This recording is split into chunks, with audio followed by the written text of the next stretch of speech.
200 gramas. Os eletricistas trabalharam freneticamente para conseguir fazer o sistema voltar a funcionar. As horas estavam passando. Finalmente eles terminaram. Foi no segundo dia. Justo quando eles pensaram que iriam conseguir, os raios voltaram mais uma vez.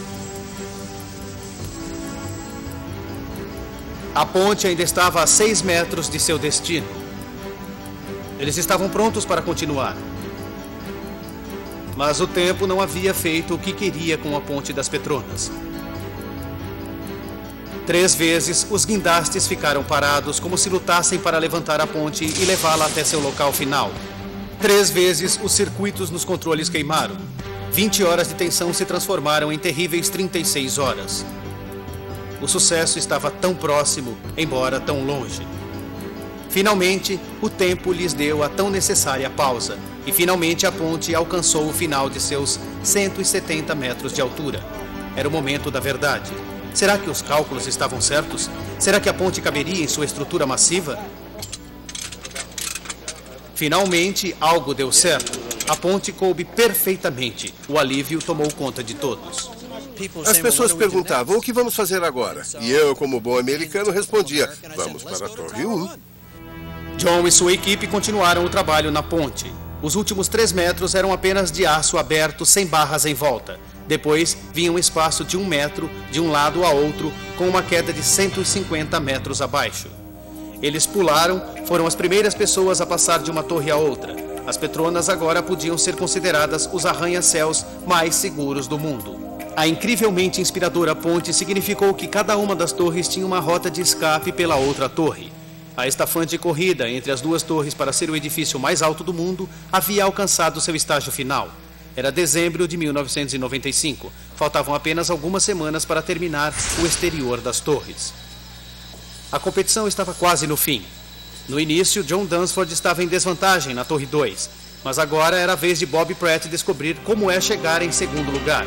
Mas completar o 88º andar não era o final da história. As Torres Petronas ainda não estavam tão altas quanto as Torres Sears de Chicago, o maior edifício do mundo. Havia um toque final antes que elas fossem coroadas como tal. A Ponta das Torres.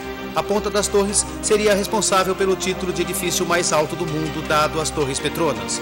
O cálculo oficial inclui a altura dos espirais do topo. As antenas do topo das torres não contam. A Ponta das Torres era uma estrutura enorme por si só, 60 metros de colunas de aço da altura de 15 andares, gentilmente terminando com uma bola no topo.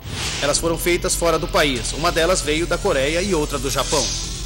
A ponte da torre vinda do Japão para a Torre 1 de Bob Pratt atrasou na chegada. Eles perderam dias importantíssimos, mas isso parecia não importar porque os malasianos haviam parado a corrida. Para criar o máximo de impacto público, o plano era fazer as 2 pontas das torres subirem juntas. Foi uma decisão consciente. Queríamos que as 2 torres subissem juntas. Mas as coisas não correram de acordo com o plano. Determinado a ser o primeiro, John Dunsford não seguiu as ordens. A Torre 2 fez algo às escondidas. Havia muito pouco diálogo entre as 2 equipes quando se começou a falar sobre a ponta das torres. Eu não sabia o que ele estava pensando e também não perguntava. Bob Pratt, na Torre 1, não sabia de nada sobre o que ia acontecer. John Dunsford tinha um plano secreto para alcançar o topo primeiro. Sua equipe construiu sua própria ponta dentro da torre, que não podia ser vista de fora. Ninguém sabia o que eles iriam fazer até que fosse tarde demais para detê-los. Entre sua equipe, a atmosfera era eletrizante. Da próxima vez em que vir esse edifício, ele vai estar mais alto do que as Torres Sears. E aí, depois de 45 minutos, foi o que aconteceu. Na calada da noite, eles subiram a estrutura em segredo.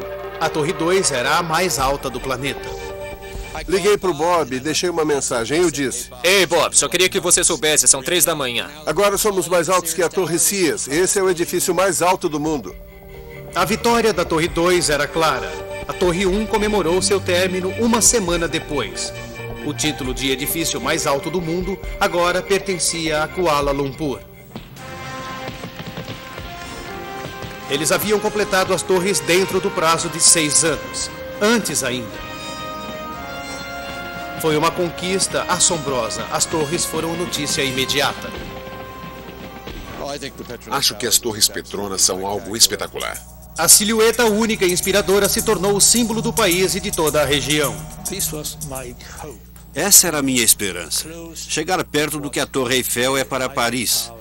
Queria que essas torres tivessem o mesmo efeito para Kuala Lumpur e para a Malásia. Exatamente como o primeiro-ministro sonhou, eles puseram a Malásia para sempre no mapa. Sempre que as pessoas virem esse prédio, elas lembrarão de Kuala Lumpur. As Torres Petronas ultrapassaram os elementos mais ferozes da natureza e vários desafios monumentais. Qualquer um deles poderia ter condenado o projeto. E para as pessoas que trabalharam nele, incontáveis histórias de rivalidade, conflitos, coragem e incansável esforço. Os homens e mulheres que ajudaram a construir as torres nunca esquecerão o que alcançaram aqui. Os medos ainda não se foram.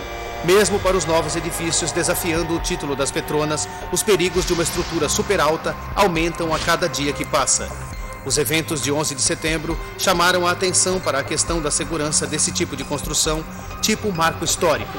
Eles agora parecem tão vulneráveis quanto prestigiados. Mas o futuro das Torres Petronas, como ícone global, está garantido.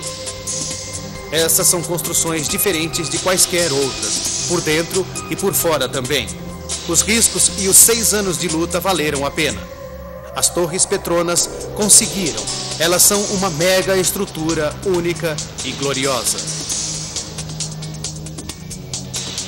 Versão Marshmallow São Paulo.